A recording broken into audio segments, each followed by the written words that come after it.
Lanzo mi voz al mundo para que se encuentre con la tuya y para que mi historia sea también tu historia. Muy buenas tardes, ¿cómo estás, Fernando? Buenas tardes, Sil. Muy bien, ¿y tú cómo estás? Muy bien, muy bien. Buenas tardes a todos los que se conectan hoy Saludo. con nosotros para escuchar Voz al Mundo. Esta tarde tenemos un tema eje muy especial. Sí, aparte un tema como de mucha actualidad y que seguro a varias personas les va a gustar bastante, ¿eh? A mí en lo personal me encanta, porque si vamos a hablar de videojuegos, como que me emociona mucho más. Exactamente, bueno, el videojuego en sí mismo es una forma de contar, tiene una historia y vamos a hablar de videojuegos desde distintas perspectivas, Claro. ¿no? Que tienen que ver con cómo pensar un videojuego, la importancia del videojuego para el ámbito de la educación. Qué tan importante aparte, porque muchas veces la gente cree que como que los juegos y la educación no van de la mano y eso quizás es algo que vamos a rever el día de hoy. Y también tenemos una mirada muy particular que es de alguien que juega In situ, ¿no? Sí, de manera profesional, que es algo que a lo mejor muchos adultos no entendemos, ¿no? Que el juego pueda ser algo... Que te paguen por eso, o sea, más allá de que alguna vez ganas una competencia, qué sé yo, de un juego de fútbol o algo, que realmente te paguen, ¿no? Una mensualidad o un abono, esas son palabras mayores y que quizás también muchos adolescentes quieren. Hoy vamos a hablar también de eso. Exactamente. Bueno, y después tendremos la mirada desde el ámbito de las Vamos a hablar de las emociones, emociones, ¿cierto? claro. Bueno, entonces no perdamos más tiempo y vamos a nuestra primera sección para recibir a nuestra primera invitada. Dale, dale. Bueno, hoy en Relato en Acción tenemos a la doctora María Beatriz de Ansó, que es doctora en educación. Su tesis tiene que ver con esto de las formas innovadoras en relación a lo lúdico. Interesante. Sí, ella actualmente es docente e investigadora de la Universidad de 3 de Febrero y trabaja en el equipo de la Maestría de Videojuegos y Educación de la Universidad de Valencia. Así que sabe muchísimo sobre de qué se trata desarrollar videojuegos. Así que le damos la bienvenida a María Beatriz. Bienvenida. Gracias por estar con nosotros. Muchas gracias a ustedes por la invitación y muy feliz de que estos temas lleguen a los medios y ayuden a incentivar el uso de videojuegos en educación y reconocer también toda su potencialidad. ¿Por qué te parece que es importante que el videojuego entre al ámbito de la educación? ¿Por qué usar videojuegos? En primer lugar, porque los videojuegos son juegos y jugar es inherente a la condición humana. Jugar es una actividad libre, voluntaria, que genera tensión y alegría y es la manera más natural de aprender. Y en este sentido, los videojuegos son los juguetes paradigmáticos de la cultura contemporánea. Así que con todo lo que implican en cuanto a su tecnología y sobre todo a la capacidad de inmersión que generan, colaboran grandemente en el desarrollo de conocimientos, de habilidades, de competencias, de incluso gestión de emociones. Y bueno, son un potente recurso para enseñar y aprender. O sea que no es solamente que uno se divierte de pronto jugando en algún momento, como vos decías, de inmersión. Y me quedo con algo muy bonito que decías, es una de las formas más genuinas de aprender, ¿no? De cuando estamos chicos. Quizás cuando uno piensa en un niño, un adolescente que juega y que importante además que esto le sirva para aprender algo. No sé si de pronto conoces algún juego que se maneje en el ámbito educativo, que realmente apoye quizás, no sé, el aprendizaje emocional, que es lo que veníamos hablando, o además que procure que algún chico pueda aprender a leer o a escribir. Bien, en realidad primero quisiera, si me permiten, definir un poquito mejor de qué hablamos cuando hablamos de videojuegos. Perfecto. Claro, Claro. Los videojuegos, si bien hoy todo el mundo habla y juega videojuegos, no fue fácil definirlos, más allá de que son juegos tecnológicos, pero ya la doctora Graciela Esnaola, en su tesis doctoral sobre videojuegos, define a los videojuegos como un hipergénero artístico emergente de la cultura contemporánea, con alto impacto, dice ella, en el desarrollo cognitivo, emocional y kinestésico, y con potencialidad para impactar también en la construcción de subjetividad de la generación gamer. Esto significa que los videojuegos se transformaron algo así como en la forma de iniciarse en las competencias digitales, pero también más allá, como bien decías, del entretenimiento, generan por sí mismos diferentes aprendizajes. Nosotros desde el equipo de investigación en tecnología educativa de UNPAS estamos trabajando en ver cómo están impactando hoy los videojuegos en todos los niveles educativos y en todas las áreas disciplinares. Esto significa que se han transformado en un recurso que en sí mismo es un mediador cognitivo. Cuando digo esto, pienso que unos años atrás esta manera de nombrarlos era algo así como un oxímoron, ¿no? Sí, era imposible se satanizaban todo el tiempo. Videojuegos con conocimiento, con formación profesional, con rehabilitación de alguna discapacidad motora y demás. Hoy día sabemos que este hipergénero que conjuga en sí los géneros conocidos anteriormente favorecen, como decíamos, este desarrollo de competencias. Y es así como incursionar en el tema de videojuegos implica seleccionar juegos digitales o videojuegos como recursos didácticos. Nosotros trabajamos habitualmente con videojuegos comerciales. ¿Qué quiero decir con esto? Que prácticamente cualquier videojuego comercial puede transformarse en un recurso educativo. Así como tradicionalmente en la literatura, por ejemplo, se seleccionan obras de la literatura universal que no fueron escritas para enseñar, pero sí se transforman en recursos pedagógicos. Esto mismo pasa con los videojuegos. Exactamente, o sea que es la consigna o el desafío, digamos, que se le imponga a ese videojuego para que se transforme en un entorno para aprender. O sea, la mirada que le da también el docente. Es decir, que podríamos estar hablando de que no hay un límite. O sea, no es que un docente tiene que limitarse a 5 o 6 juegos que estén creados con esa visión, sino ampliar el panorama. Exactamente. Así es. Y no solamente para los niños, por lo que estás diciendo, ¿no es cierto? Sino que esta cosa de jugar también nos convoca a los adultos y nos puede favorecer el aprendizaje de algunas disciplinas o de algunas áreas en particular. Sí, seguramente. Dos cosas entonces en lo que vienen comentando. Una, cómo se modifica el rol docente cuando incorpora recursos de este tipo.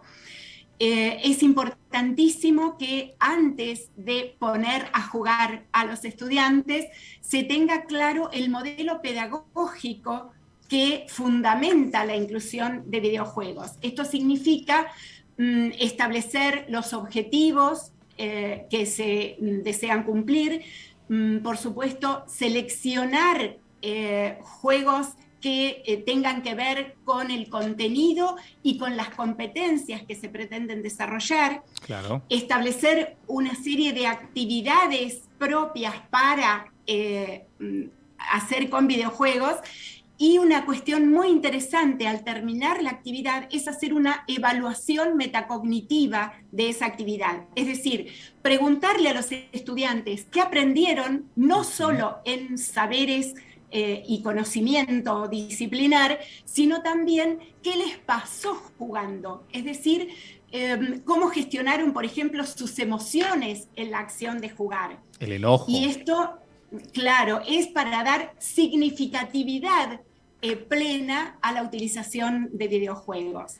En este sentido, por lo que vos estás planteando, me imagino que incluir un videojuego no es como una parte o una actividad que hacemos como accesoria a una clase expositiva, sino más bien que la propuesta sería incorporarlo como un proyecto en sí mismo. Claro, o sea, no es que un día un docente se levante y dice, mira, vi esto en internet, Podemos ilustrar escuché la un programa de clase con radio esto. y ¿sabes qué voy a traer a jugar esto acá un día? No, sino que es todo un desafío pedagógico importante. Exacto. Sí, es así y esto por lo tanto requiere formación también de los docentes para este nuevo rol, Sin incluyendo duda. este tipo de actividades y de recursos. Decíamos que se pueden utilizar en todos los niveles educativos y en todas las áreas, lo que quiere decir que hay juegos y videojuegos para lengua, matemática, biología, historia, arqueología, hidrología, pero también para formación profesional. Claro. Hoy día, por ejemplo, los entornos de simulación favorecen el desarrollo de competencias muy complejas como son, por ejemplo, la cirugía o la intervención de bomberos en su actividad.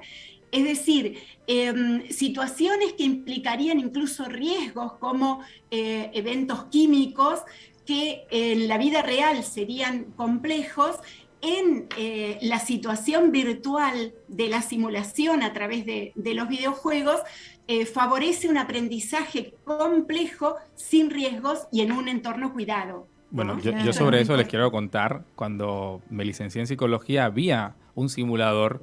Nosotros no teníamos laboratorio de psicometría, sino que teníamos un simulador donde estaban la cajita de Skinner y le damos las descargas a la pobre ratita o le daban alimentos y todo, pero yo lo veía como un simulador. Ahora que lo pienso, ¿no? Era un juego. Era un juego porque nos llevaban casi que era la clase de lúdica, cuando llegaba psicología conductual, que es medio duro, y el profe nos llevaba a la sala de cómputo. Era muy divertido. Y aprendimos eso. Mira, ya tenías la experiencia, entonces. Sí, no sabía aparte.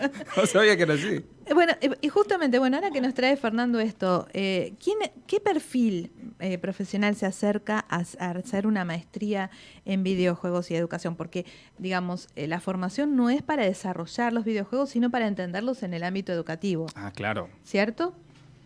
Bien, en realidad es muy amplia la maestría, en realidad es un máster en videojuegos y educación que está adscripto a la Universidad de Valencia. Y bueno, nosotros acá desde Argentina también ya tenemos muchas carreras de nivel superior, diplomaturas, tecnicaturas y licenciaturas que trabajan sobre el tema de videojuegos en general y con alguna especialización también en educación. Esto significa que cualquier persona que esté interesada o profesional de alguna área determinada en la utilización de videojuegos para formación en cuanto a educación, pero también para utilización de videojuegos como recursos de su propia capacitación profesional, pueden hacer alguna de estas formaciones. Por ejemplo, aquí es muy interesante el Laboratorio de Rehabilitación Virtual de la Universidad Nacional de San Martín.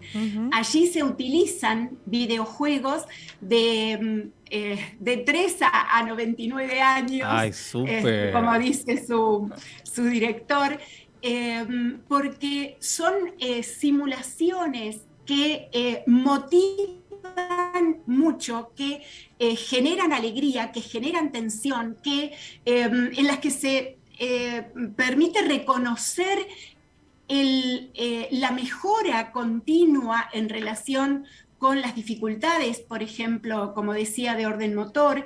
Y una cuestión que es muy interesante es que esta implicación del sujeto en la actividad lúdica, con todos los beneficios que tiene en sí mismo el juego, para la salud, reduce los tiempos de recuperación, por ejemplo, con qué interesante. Un nivel de alegría, incluso en lo que serían formas tradicionales mucho más tediosas, ¿sí? Respecto de la recuperación, por ejemplo. Claro. Bueno, qué interesante. Pero entonces, o sea, es una formación más, digamos, que involucra sí o sí lo educativo. ¿Cómo lo entendemos? O sea, hay otras formaciones que apuntan a los desarrolladores de videojuegos, Claro. pero tiene que ver con otro tipo de cuestiones, ¿no? Con desarrollos gráficos, con guiones, personajes. Pero esta maestría, en cambio, nos enseña a pensar los videojuegos y cómo utilizarlos como estrategia de enseñanza. O sea que no se queda como en la superficie, aparte de eso, porque, por ejemplo, se me ocurre, uno por sentido común sí está perdiendo quizás se le olvidan algunas cosas, hay mucha gente que dice, bueno, pero yo hago crucigramas a la mañana, yo completo sopa de letras, pero esto ya es llevarlo a un nivel mucho más profundo, o sea que hay una certificación con profesionales idóneos y además que te capacitas, y no es que te capacitas a la vuelta de la esquina, sino que es una cuestión universitaria y de renombre. Exacto. Esto, en primer lugar, por la misma potencialidad que tienen como recursos en todos los ámbitos. Pero además, quisiera subrayar esto también, como objeto cultural que es en sí una representación simbólica de la cultura de nuestro tiempo. Claro. Los videojuegos son producto de este momento histórico porque existe la tecnología capaz de hacer de soporte a un objeto tan complejo, ¿verdad? Claro. En este sentido, la doctora Esnaola, que fue una precursora en el tema de inclusión de tecnologías en general en las aulas, pero en particular en el reconocimiento de los videojuegos como objeto epistemológico, ya que su tesis doctoral del año 2004 en la Universidad de Valencia fue una de las primeras en que se pudo pensar a los videojuegos en el ámbito académico. Y ella reconoce desde esa tesis cuáles son los componentes del videojuego que lo hacen un objeto tan peculiar. Claro. Ella habla, por supuesto, de un componente lúdico, porque es un juego, Claro. de un componente tecnológico por su soporte, pero también de un componente cultural, justamente porque trabaja sobre las temáticas, las problemáticas, las tensiones y también los desafíos de la cultura contemporánea. Además, otro componente es el narrativo. Un buen juego se basa en una buena historia, claro. ¿sí? Y entonces el tema narrativo es muy importante. Y desde el punto de vista artístico, el componente artístico respecto de los escenarios, por ejemplo, la música y la presentación en general de los videojuegos, hace que sea reconocido como un objeto cultural artístico, tanto por organismos internacionales como la Unión Europea o UNESCO, por ejemplo. Claro. Y el último, y para nosotros muy importante, es el componente justamente pedagógico. Ella ya afirmaba que los videojuegos son los grandes pedagogos de la cultura global y de la convergencia global que nos permite esta tecnología. Así que en ese sentido son pedagogos en sí mismos, simplemente por jugar se aprende, y no solo saberes, sino también competencias. Podríamos decir en primer lugar que las competencias tecnológicas, porque hay que saber manejar los dispositivos, Sí. pero una vez que el jugador se involucra en el juego y comienza a ser un actor con toma de decisiones, esto favorece el desarrollo justamente de la percepción, de la complejidad de las situaciones, de la toma de decisiones, de la colaboración para resolver y superar desafíos. Todas estas habilidades blandas que hoy día son además tan valoradas en el campo laboral, ¿verdad? Absolutamente. Claro. Bueno, súper interesante, ¿no? Utilizar entonces videojuegos en el ámbito educativo nos apoya a desarrollar competencias, como decía María Beatriz, a tener estudiantes activos, motivados, ¿no?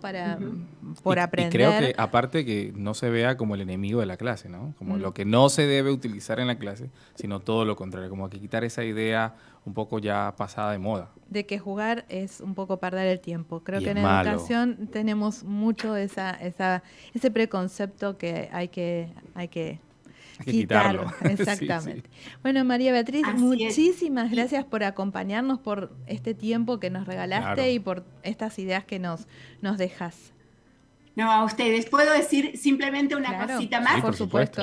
Justamente los avances que hay en torno a las investigaciones internacionales han habilitado lo que ahora tenemos, que son los congresos internacionales de videojuegos Sí. y educación, donde el próximo, que es el 7º, se realizará en Valencia justamente en el mes de septiembre. Ya. Nosotros en Buenos Aires hemos realizado el 3º en el año 2015 y justamente son espacios para compartir todos los avances que se están realizando en el uso de videojuegos en los distintos ámbitos.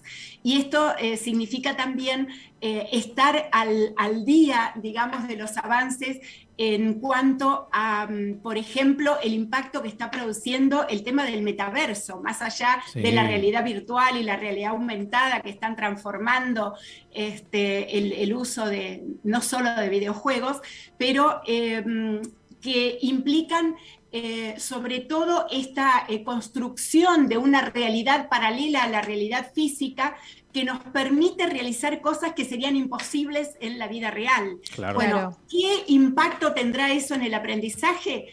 Bueno, todavía no lo sabemos, pero sí sabemos que sin duda el metaverso viene a cuestionar también y quizá hasta a constituirse en un nuevo paradigma educativo, que tiene que ver Yo con creo esto que de las sí. multialfabetizaciones, Sí, ¿no? sí, La sí. necesidad de justamente alfabetizar no solo a nivel alfanumérico, como tradicionalmente, sino en lo que es la competencia comunicativa, mediática, de interpretación y comprensión justamente de mensajes para la producción y no solo de lectura, y que esto nos habilite también como sujetos activos críticos de la comunidad que nos toca vivir hoy, ¿no? Claro. Muchísimas Perfecto, gracias. perfecto. No, Muchas gracias, gracias. gracias por acompañarnos y qué interesante. Realmente muchas gracias por compartir estas ideas con Ojalá nosotros. se animen muchos docentes a Claro incluirlos. que sí. Ojalá que Gracias. sí. Están Gracias muy por bien. acompañarnos, Chao, María muchas Beatriz. gracias. Buenas Un tardes. gusto. Muchas gracias.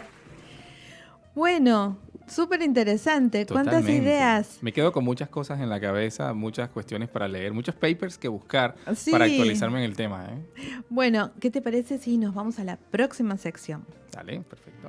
Bueno, Tenemos caja de herramientas. caja de herramientas con Facundo, que nos acompaña esta tarde y que nos trae, como siempre, alguna herramienta para poder producir estos fragmentos y mandar los relatos a Voz al Mundo. A Voz al Mundo. Aparte que es muy interesante porque hemos recibido muchas consultas y seguro de eso se han nutrido también estos videos, ¿no? Exactamente.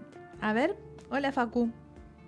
Ahí nos ves. Ahí estás. ¿Cómo andas? Hola, hola, buenas tardes. ¿Cómo están? Tanto tiempo. Todo ¿Cómo pasaron bien. esta semana? Dicen Con que calor. la semana última de agosto Sí. es la semana del infierno. Pero Y- bueno, estamos todos pasados de trabajo, Mm. así que qué mejor que escuchar a Sil, a Fer, Bueno, con Voz al gracias. Mundo, ¿no? Un pequeño oasis de tranquilidad. Ya se puso de poético. dinamismo Vos te pones siempre en un año poético, que se querido. viene. Bueno, hoy les voy a mostrar una herramienta muy interesante y muy útil, A ver, especialmente para nuestros amigos que están Ok. en Voz al Mundo. ¿Qué tenemos? Súper sencillo. Edit.org.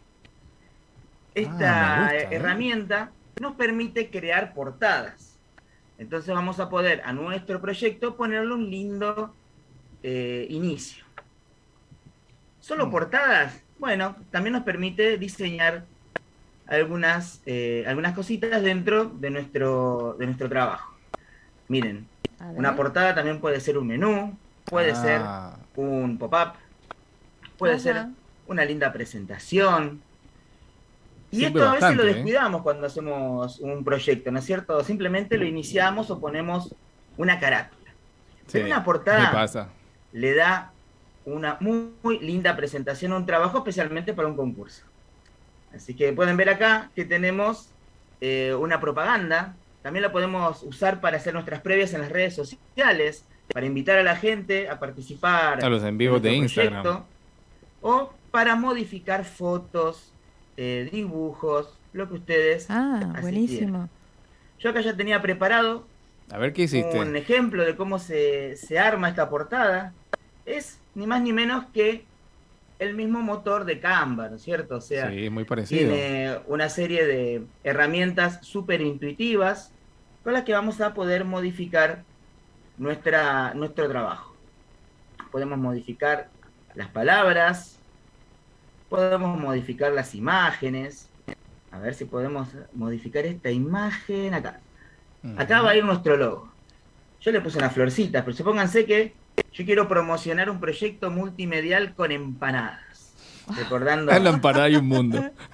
Le pones encima, Paco. a Esperando la Carroza. Y acá tenemos una hermosa presentación con empanadas. Imagínense, herencia hispana, empanadas. Bueno, Empana de ahí mandioca, está. por favor.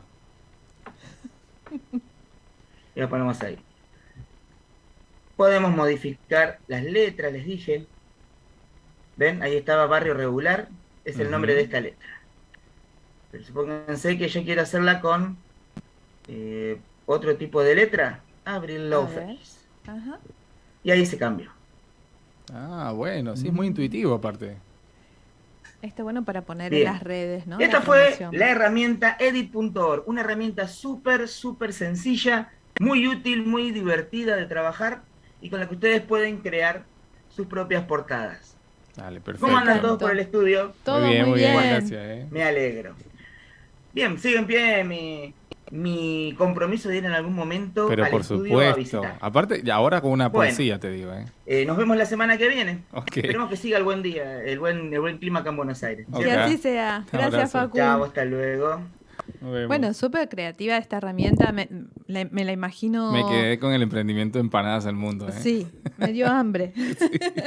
Me parece también interesante porque si yo quiero, por ejemplo, promocionar en redes mi relato, puedo ir haciendo esas, Claro, esas ese- imágenes, esas ¿no? imágenes que me sirvan para ir A ganar seguidores. anunciando, ¿no? Esos relatos. Bueno, buenísimo. Entonces, ¿qué te parece, Fernando, si nos vamos a la tanda? Claro, vamos. Ok, estamos de vuelta. Estamos de vuelta y vamos a recibir otro invitado Tambores, en esta, tan, tan, tan, en tan, esta tan, tan, tan, tan. sección que se llama Ian Carruccio. Es Ujú. jugador profesional de videojuegos, de Counter-Strike, ahora me va a decir si lo estoy pronunciando bien, Yo creo que sí, ¿eh? Global Offensive, que es juego en equipo. Es miembro del proyecto Polotic Gamer de la provincia de Misiones en Argentina y tiene más de 12 años de experiencia en competencias de videojuegos y jugó más de 500 torneos de 500 videojuegos. torneos. Pero ¿para cuántos años tiene Ian? Bienvenido, Ian. ¿Cómo estás, Ian? Buenas No sé tardes. si lo pronuncio bien, porque es Ian o es Ian. Es Jan. Ah, perfecto. Ian. Mucho mejor así. ¿Cómo estás? ¿Cómo Bienvenido. andas? Todo bien, un gusto estar en el programa. La verdad que muy bien. Lástima que no puedo entrar con la computadora nomás, estoy desde la tablet, pero Se te todo ve, bien. se te ve Así nos genial. contaron. Claro, se te ve muy bien. Así me Sí. contó Sil que había pasado algo con tu computadora. ¿Puede ser? Sí, se me quemó el procesador de la computadora justo, así que Oh. lo estoy mandando a comprar otro, digamos. Ah, bueno, está bien. Bueno, pero Ojalá, qué bueno ojalá que sea nos, leve. que nos- Sea leve. qué bueno que nos conectamos. Claro. Yo quiero empezar con una pregunta, y esto Dale. siempre me lo consultan los padres de familia. Soy psicólogo y muchas veces me ha tocado, sobre todo en la pandemia, muchas preguntas de padres que me dicen, no, lo que pasa es que mi hijo se volvió un adicto. Claro, yo estaba acostumbrado a que me decían, bueno, pero ¿y qué tipo de sustancia consume? ¿No? La pregunta típica. Me dice, no. Está jugando Minecraft. Pero me lo decían con una voz tétrica. O sea, yo, pero escuchame una cosa, ¿cómo que estás jugando Minecraft? Y es adicto. Entonces me surge esta inquietud. ¿Ser gamer es una profesión o es una adicción? Como para desmitificar esta idea. Yo la verdad que creo que ser gamer puede ser tranquilamente alguien puede jugar casual, como puede verlo como una profesión. La verdad creo que en base a estudios está demostrado que no es una adicción, digamos. Eso fue un estudio que supuestamente habían lanzado y que sí decían que era una adicción y que podía provocar adicciones, pero después se cambió el estudio y dijeron que básicamente lo que podía llegar a traer adicción era juegos lúdicos, como por ejemplo o digamos, a ver, de apuestas, digamos, como si fuera Claro. póker o... Más que póker te diría los tragamonedas online y todas esas cosas, Sí. digamos, que son típicas, pero los videojuegos normalmente, digamos, no, al menos lo que yo conozco, digamos, no lo veo como algo que pueda llegar a causar una superadicción, digamos. Sí hay veces que los chicos están más tiempo, están menos tiempo. Yo tuve mis épocas donde estuve muchas horas, tuve otra época donde estuve menos horas, pero nunca sentí ni vi a alguien que no pueda vivir sin la computadora, digamos, y que se muera sin estar por la Bueno, computadora o algo así, digamos. ahora se te rompió, yo no te veo en esa crisis ansiosa, ¿no? De estar limitado, ¿dónde está mi computadora? O sea, porque muchas veces lo que piensan los padres es, como está jugando eso significa que entonces va a ser tal cosa. Porque la verdad, mucha gente desconoce de lo que es la psicología y también la psicología del gaming, porque piensan que uno más uno es dos. Pero en psicología eso no es tan sencillo. No es que yo juego un Claro. videojuego y salgo a discutir con la gente o enojarme o me vuelvo un adicto.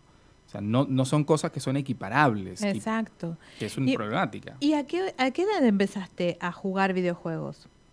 Empecé a los 5 años, cuando mi viejo es programador, entonces siempre tuve computadora en mi casa. También, de hecho, las cosas positivas de tener computadora siempre fue que mi viejo también me enseñó a usar Google desde muy chiquito. Ujú. Ajá. Y no solo jugaba videojuegos, sino que aprendí desde muy chiquito también a buscar en Google. Apenas empecé a aprender a escribir, digamos, mi viejo me enseñaba, digamos, cómo funcionaba el algoritmo de Google para poder buscar cosas y ahí me volví bastante autodidacta con ese tema. Así que nada, es bastante positivo, digamos, para mí el tema de la computadora en muchas etapas de mi vida, digamos. O sea, realmente lo tuyo fue una multialfabetización de entrada. Desde pequeño, aparte. Eh, O sea, no que fue Desde algo muy chico. que te enseñaron directamente en la escuela, sino, aparte, destaco la apertura de tu papá en ese sentido, porque no todos... Sí, de hecho, no- mi viejo cuando yo le preguntaba algo a él me decía busca en Google, entonces tipo, no sé si era para que no lo moleste o qué, pero cualquier cosa, Hacía las busca dos en Google. Y funciones. yo Estoy iba y programando, salí de sí, acá. sí, sí. Y decime, Ian, con vos recién dijiste, yo a veces pasé muchas horas. ¿Cuánto es muchas horas jugando videojuegos y Y cómo se transforma yo uno en profesional? lo máximo que llegué a jugar creo que habrán sido, porque hay veces que nos juntábamos con amigos en mi casa y organizamos algo que se llama un LAN y venían con sus computadoras y nos quedábamos toda la noche Ah, jugando o claro, algo que tenían así, que pero pegar eran todas las compu, ¿no? Porque no era como la... exactamente, poníamos Era 5 por computadoras en cable, una claro. casa y jugábamos juntos, digamos. Claro, claro, me Y pasaba, me bueno, esa pasaba. noche como la noche la estaba pensada para jugar toda la noche, nos quedábamos capaz desde las 10 de la noche hasta las 8 de la mañana jugando, Y sí. pero obviamente con sus tiempos muertos de comer y hablar y cosas, y era jugar entre todos, digamos.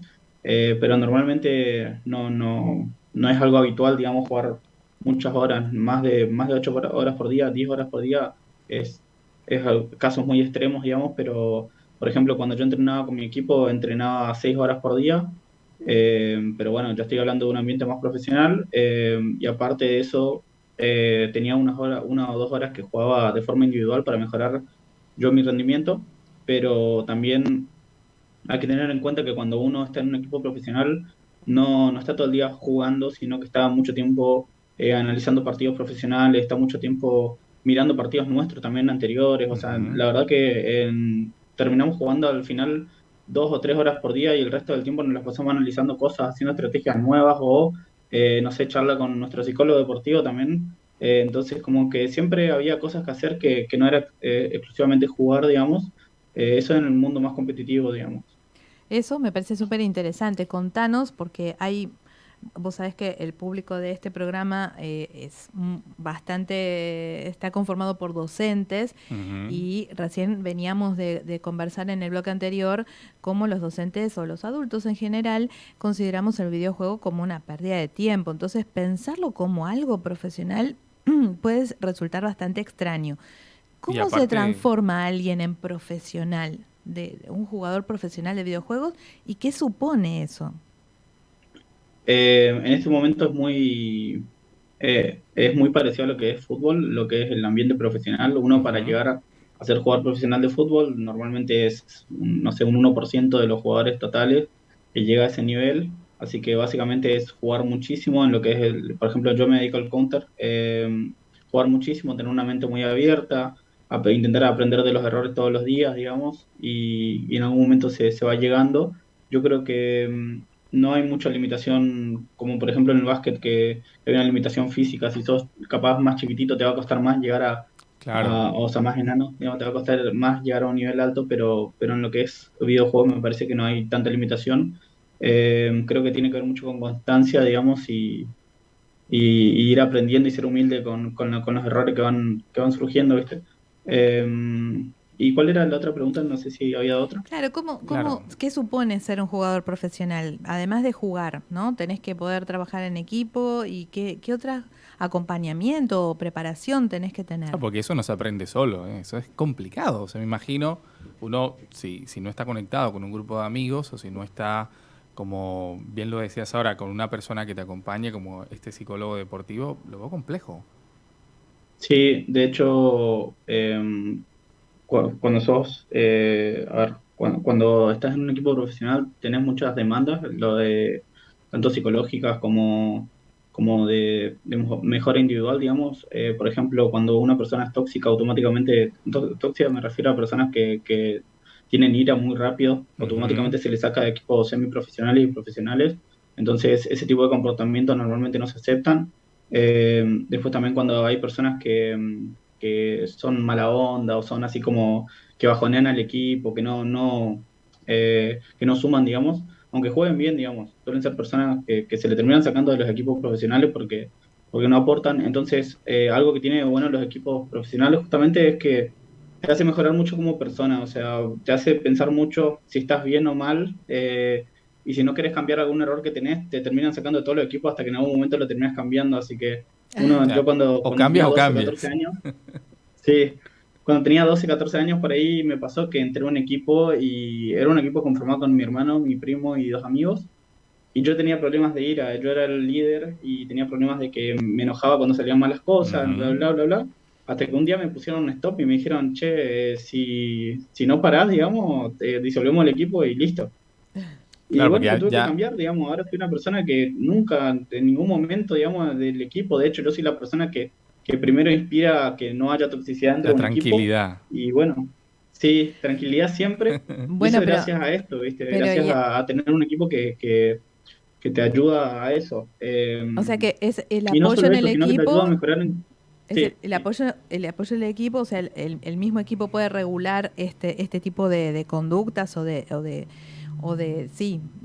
cosas que les pueden hacer daño, pero Ajá. también, por lo que nos contabas, hay profesionales que los acompañan, ¿no? ¿Qué aspectos son los que van cuidando o, digamos, teniendo en cuenta para un equipo profesional para que tengan mejor rendimiento o tengan buenas relaciones entre ellos como equipo? normalmente, por un lado están los psicólogos de esports, que son los psicólogos que nos ayudan a mantenernos unidos como equipo, nos ayudan a hacer, por ejemplo, nos ayudan con el tema de la relajación antes de un torneo, nos ayudan con el tema de mejorar el nerviosismo, justamente que cuando uno está en un Toda torneo la importante o algo ansiedad. así.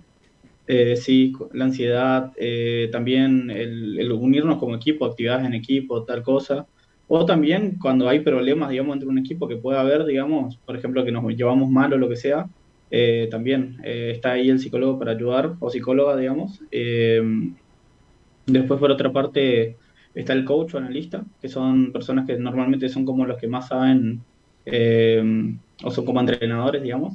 Son las personas que aportan viendo la cámara de los cinco jugadores cuando estamos jugando y bueno, y ven los errores, nos marcan qué podríamos cambiar, cómo podríamos mejorar, nos ayudan con las estrategias. Así que normalmente es el equipo de trabajo. Algunos equipos muy profesionales ya tienen nutricionista, Qué ya abarcan importante la parte aparte. física.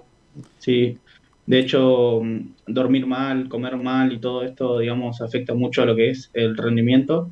Porque el otro día, por ejemplo, que dormís mal, al otro día te levantás y no querés saber nada del entrenamiento, Estás no enojado. le podés dedicar. Sí, te enojas muy rápido, así que la idea, digamos, siempre es mantener una rutina saludable, digamos, para estar en condiciones para jugar mejor. O sea Eh, que, Así que bueno, o sea que es eso. como las dos líneas, ¿no? Una más estratégica, más propia de lo que sería el juego, de decir, bueno, cumplo este rol dentro del equipo o todos hacen tal o cual cosa. Y otra parte que apoya más lo emocional. Pero es que esto Tal es cual. el ABC de los deportes.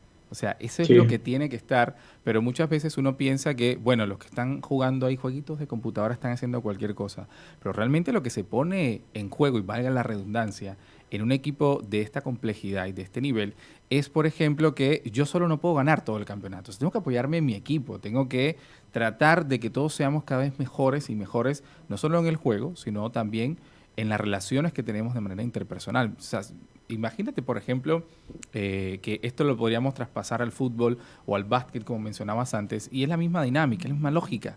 Solo que en este sentido, y yo creo que es algo que le veo también a los eSports, es que no hay como ese límite que vos decías en el momento, que si soy bajito, entonces no puedo estar. Yo creo que el límite, y eso aplicaría para cualquier competencia, es si uno realmente puede regularse en lo emocional y si uno realmente tiene esa contención emocional. Porque Tal estamos cual. hablando a veces de edades en las que las emociones son muy efervescentes y capaz por querer sobresalir, Claro. termino es opacándome O sea que es más. un buen aprendizaje para poder trabajar con otros. Totalmente. Yo Y, pensaría que sí. y decime, Ian, bueno, porque Ian mismo señalaba, ¿no? Yo fui aprendiendo, ¿no? Con el equipo, Claro. ¿no? Fui a regular esto. Decime una cosa, ¿de qué se trata este proyecto de Polotic Gamer en el que estás implicado? ¿Es una buena idea ser ¿Cuál, jugador profesional? Ya me dieron ganas a mí cuál fue también. la última pregunta que no escuché ese cosito? ¿Es una buena Esa idea ser partecita. jugador profesional? O sea, Claro. ¿ustedes van a ayudar a otros chicos a poder entender qué es ser un jugador profesional? Sí, la idea de Polotic Gamer es un proyecto que busca la profesionalización tipo de chicos y chicas que le gustan los videojuegos o que le gustaría, digamos, competir. Y actualmente no hay muchos cursos disponibles para videojuegos, entonces el camino es más largo y más complicado. Normalmente yo, por ejemplo, que tengo 12 años de carrera, los últimos años recién pude dedicarme a los juegos. No, Ujú. bueno, primero que nada porque hace poco es que está creciendo el tema este, pero está creciendo exponencialmente y eso es lo importante y se nota que va a seguir creciendo. Eh, entonces a lo que voy es que con un curso, con cursos, digamos, no, podemos acortar mucho el camino de estas personas que quieren llegar a ese nivel. Eh, Obviamente es un porcentaje pequeño, pero también la idea es no solo abarcar a personas que quieren competir en distintos videojuegos, sino también abarcar, por ejemplo, a traer referentes de psicología de esports, por ejemplo, Claro. o referentes de nutricionistas que trabajan con equipos profesionales, dueños de organizaciones para que haya gente que quiera emprender en una organización de esports. No sé, distintos tipos de, por ejemplo, están los locutores dentro de los juegos Bueno, que Ibai son en su o los momento. relatores, digamos. Ahora hace de todo, pero Ibai en su momento era así. Claro, están los relatores de eSport, están los analistas de eSport, están los coaches, están montones de trabajos, digamos, que están ahí disponibles y que se solicita muchísimo en lo que es este mundo, digamos. Normalmente en este momento no hay profesionales para todas las necesidades que se necesitan. Las cosas que se necesitan, digo, tipo, en este momento, cuando vos querés, no sé, un editor de videos para juegos para torneos, por ejemplo, necesitas buscar alguien que edite videos, pero que sea gamer.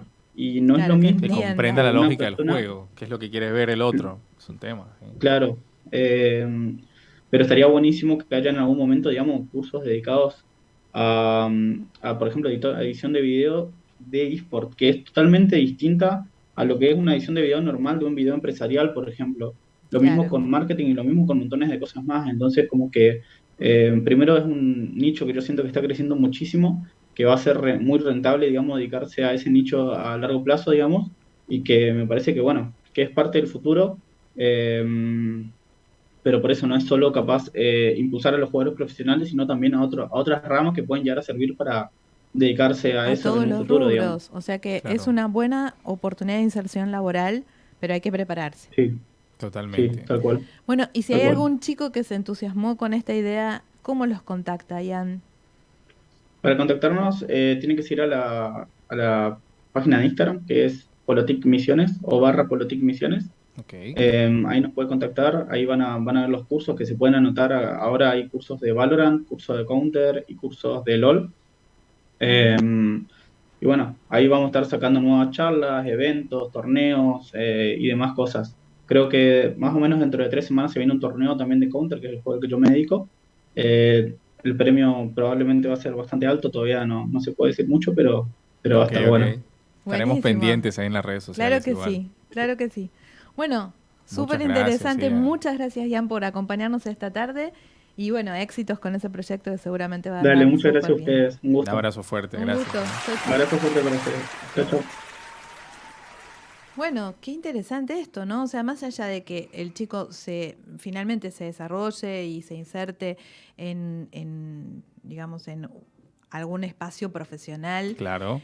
me parece un buen aprendizaje para trabajar con otros, bajo presión, poder transformarse en verlo el de otra manera, arengador. no quedarnos estáticos en que solamente hay estas profesiones, sino que están siendo cada vez más, y también para los profesionales que nos están viendo, es interesante saber que hay también otra inserción, que por ahí muchos colegas como que lo ven de lejos o lo menosprecian, pero que realmente es un nicho importante. Ujú. Y me pareció súper interesante, que es algo que nosotros conversamos muchas veces en otras oportunidades, el tema de cómo gestionar las emociones y trabajar mucho eso. Pero para eso tendríamos que ir a otra sección. Tendríamos que ir a la otra sección. Claro. Vamos. Bueno, ya casi cerrando el programa. Ya terminando el programa. sí. ¿Qué conclusiones sacarías, Fernando, sobre esto de poder entender estos entornos lúdicos, tanto con lo que nos comentaba María Beatriz, con esta última charla de Ian, como espacios de aprender y también de poder desarrollar competencias en lo emocional? Es que a mí siempre me ha parecido que esto de hablar de videojuegos y hablar de aprendizaje emocional es muy importante. O sea, no verlos como los enemigos, que eso es un poco lo que hemos estado trabajando durante todo el programa. Pero, por ejemplo, y hablando específicamente de psicología, uno puede encontrar videojuegos que trabajan eso, que trabajan las emociones, que trabajan la salud mental, que trabajan, por ejemplo, ataques de pánico. Ajá. Y lo puedes buscar, está para jugar online o lo pueden jugar también en el celular. Se llama Celeste. Lo buscan en la plataforma, ponen así, videojuego Celeste, salud mental, pueden escribir y van a encontrar varios niveles donde acompañamos a una chica que le pasan cosas, porque quiere escalar una montaña celeste, por eso el nombre. Entonces esta chica quiere escalar esta montaña y le pasa que, adivina, No ¿cuál puede. es el no puede? Bueno, Es eso difícil. sí, es difícil, pero ¿por qué? Uno de los primeros, digamos, dificultades con las que se encuentra es un espejo, ¿sí? Donde aparece ella misma y aparece como una especie de alter ego, que es el que le va diciendo tú no puedes hacer esto, y constantemente luchamos casi que contra nosotros mismos para poder ir avanzando en este videojuego. Entonces es importante porque habla de la ansiedad, de la importancia de la salud mental, de que a todos nos puede ocurrir, y además de esto que te van dando consejos en el juego para poder superarlo. Ujú. O sea, no es que vas a matar a algo específicamente o que vas a destruir, qué sé yo, un bichito que te está atacando, sino que además de eso tienes que luchar contra ti mismo en el Ajá. videojuego.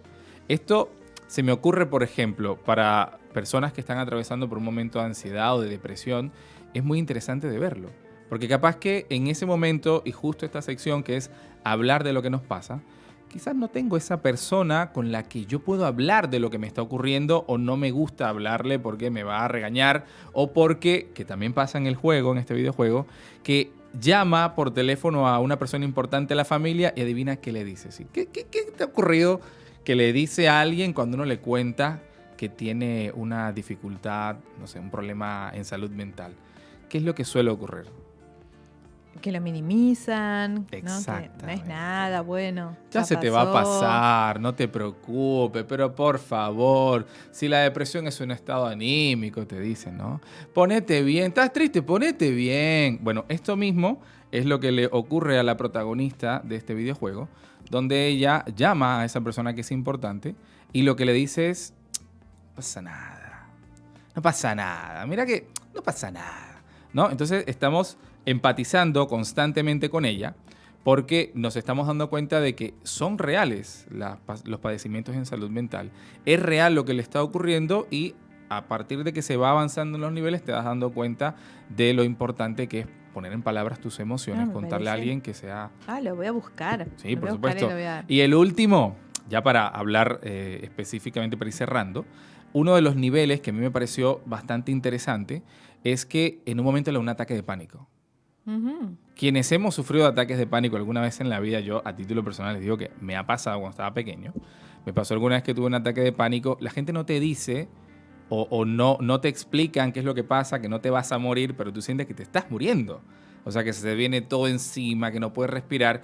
Y esto, verlo gráficamente en un videojuego sin tener que sufrirlo en ese instante, es muy revelador, porque vas viendo que el videojuego te dice, bueno, ahora vas a respirar de esta manera. Entonces vas acompañando la respiración de tu personaje con lo que te está ocurriendo a ti y vas viendo cómo la pantalla va cambiando de color y ella al final se relaja, pasa el ataque de pánico y continúa con su vida y continúa con el juego, continúa escalando esta montaña celeste. Así que hay los que les guste bastante o están buscando un videojuego para jugar con sus hijos, para enseñarles un poco de salud mental, de inteligencia emocional. Es un videojuego que vale la pena descargar y jugar. Me encantó, lo voy a explorar. Bueno, se nos acabó Se nos fue el tiempo. Gracias a todos los que nos siguen por Instagram también, este momentico que abrí aquí el en vivo. Después vamos a estar profundizando más de esto y para que vean el programa completo además. Exactamente. Bueno, muchísimas gracias a todos los que se sumaron. Los animamos a que si todavía no se inscribieron para participar de nuestro concurso, se inscriban en Voz al Mundo. Claro que sí. Se inscriban, no se escriban, entren al reservorio de recursos para saber más sobre cada una de las herramientas que Facundo nos propone, sobre educación emocional, sobre cómo buscar información. Claro. Bueno, que nos pueden seguir aparte en nuestras redes sociales. Exactamente. @consultora Learning Team y @familia y mente, que esas son las redes sociales que manejamos para que cualquier persona, sea una escuela, sea una persona a título personal, valga la redundancia, se pueda inscribir en este concurso, todavía están a tiempo. Háganlo, no se van a arrepentir. Exactamente. Bueno, muchas gracias. Muchas gracias. Esto fue Voz al Mundo. Lanzo mi voz al mundo para que se encuentre con la tuya y para que mi historia sea también tu historia.